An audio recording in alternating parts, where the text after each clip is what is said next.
Hi there, this is Josh from Literary Gladiators, and today I am happy to announce that for the month of October we will be engaged in our second triathlon. The triathlon is where we release at least one video every day during the month. So from October 1st to October 31st, expect for there to be at least one video released on our channel. Each of us are going to release something, and I'm going to kick it off with the Try a Chapter tag. I saw a version of this from Amanda from Books and Mushroom Gravy's channel, and I really like the idea of reading a chapter from a book and deciding which one you were going to read based off of that method. And so I decided I was going to read 4 books, read the first chapter, or the prologue, the first thing that you could read that connects to the work itself, and on that basis decide what I felt like reading out of the 4. So let's begin, and I don't know if Tito is going to make an appearance. We'll just have to see. He's been liking the top of the chair as of late. First book that I picked up is Mystery Walk by Robert R. McCammon. Robert McCammon is somebody that I really want to get into much more. We discussed Eat Me on our channel, which was a really intriguing and unique short story. And Jeffrey Keaton had a stellar review of Usher's passing. Mystery Walk is the first book that I bought by McCammon. I found it at Columbus Farmers Market, and this has to do with a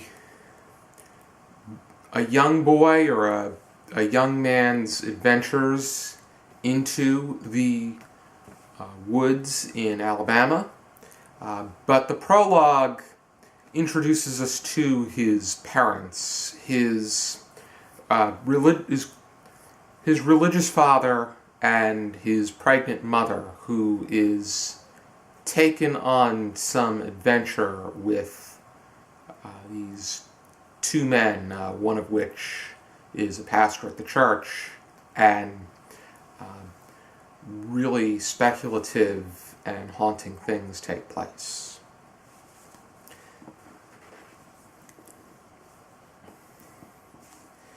This really, I'm really intrigued to see what this book has in store, and I'm really looking to delve into McCammon, and I'm really curious to see what kind of conclusion I get from reading this.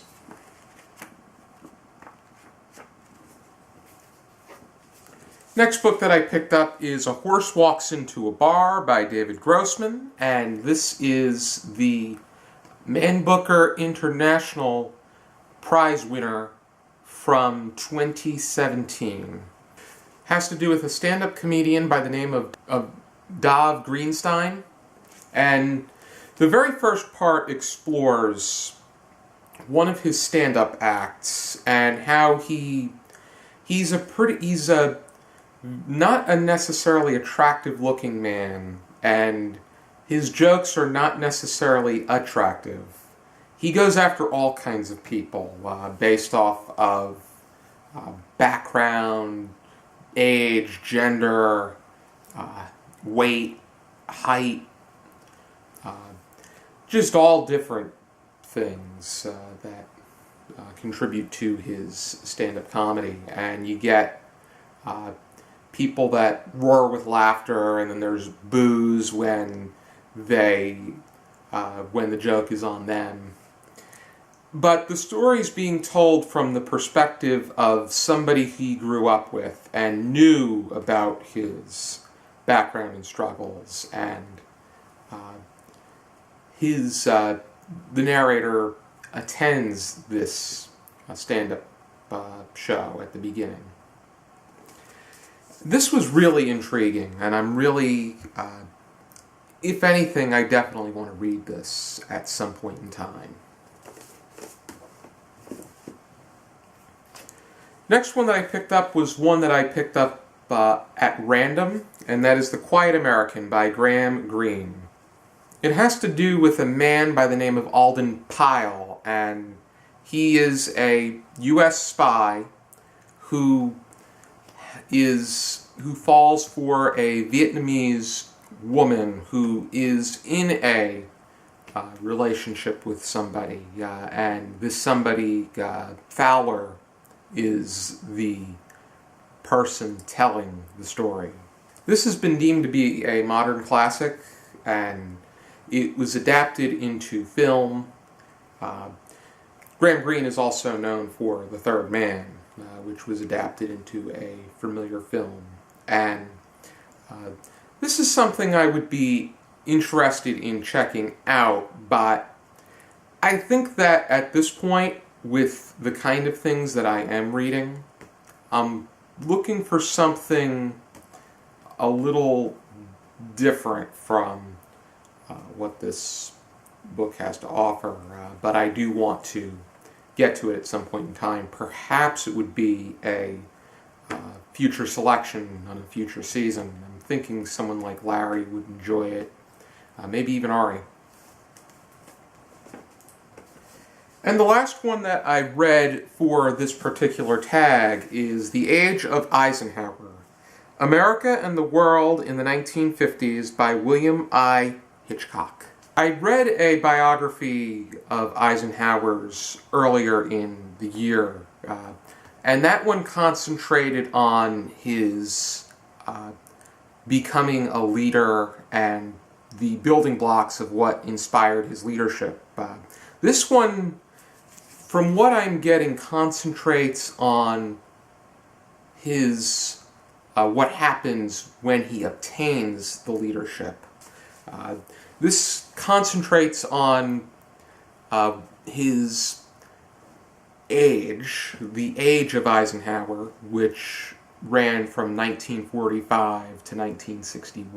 1945 was after the Second World War. Eisenhower was seen as a great American hero, and he was somebody that they really wanted to serve as president, and he developed a mutual feeling, and that was evident with his two-term presidency from 1953 to 1961. If anything, this is something I would like to read by the end of the year.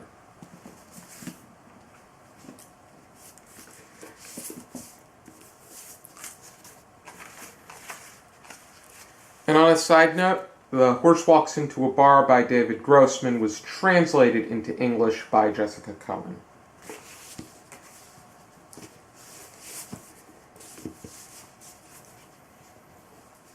Those are the 4 books that I read for the Try a Chapter tag.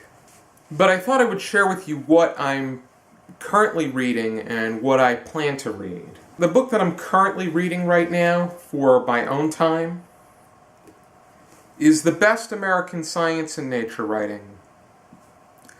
This year's version was edited by Jahren, who wrote Lab Girl, which is about her background in growing up from a science-based family and her inspiration and what that led to her doing in the future. And Tim Folger is the series editor.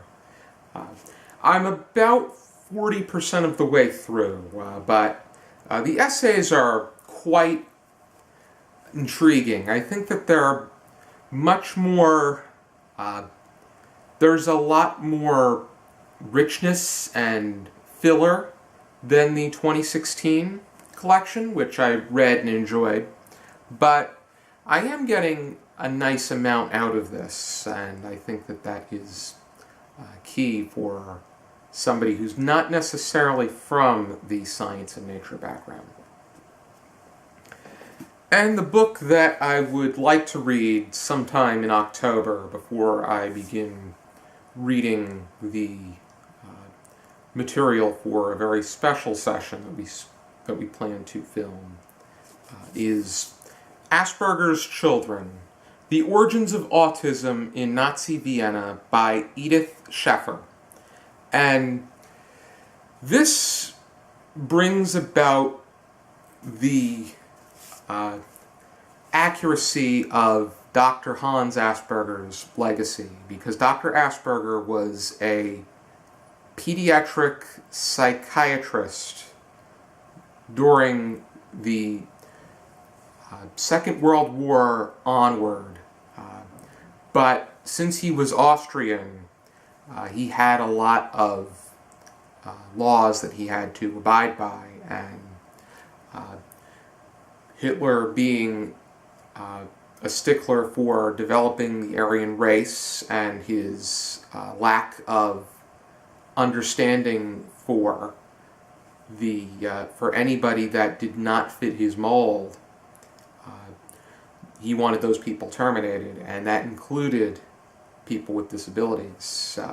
But Dr. Asperger was willing to see if he could make the people with these mental disabilities and with autism and autistic-like features, whether it be primarily high functioning.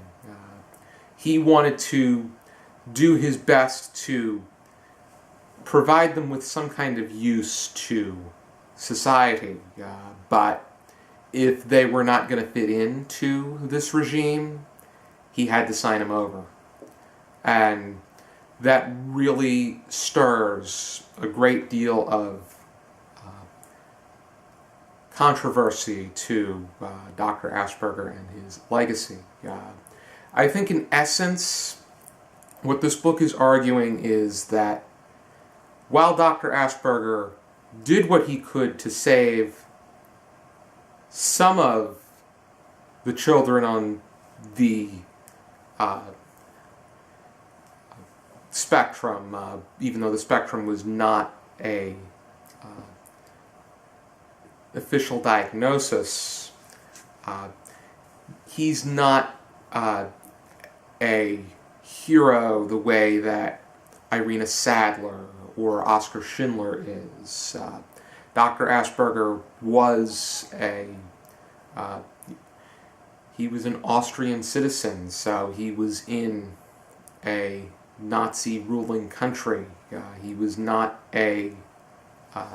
he was relatively compliant, even if he did what he could to bend the rules. Of course, I'm going to be reading this, and I'll have to make my judgment based off of that, but I think this is a book that I have to read, having a diagnosis named for Dr. Asperger himself. These are the books I'm definitely planning to start and finish.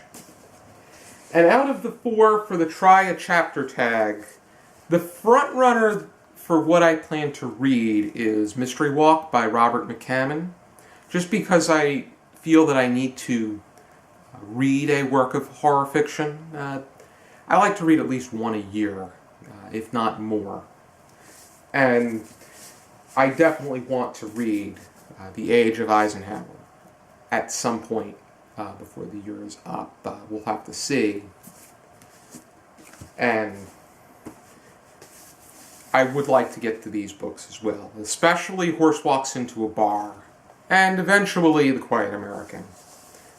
Even though I will be reading Crime and Punishment, as you may have seen in the Big Book Bowl poll video, and how that beat out the other 3 selections.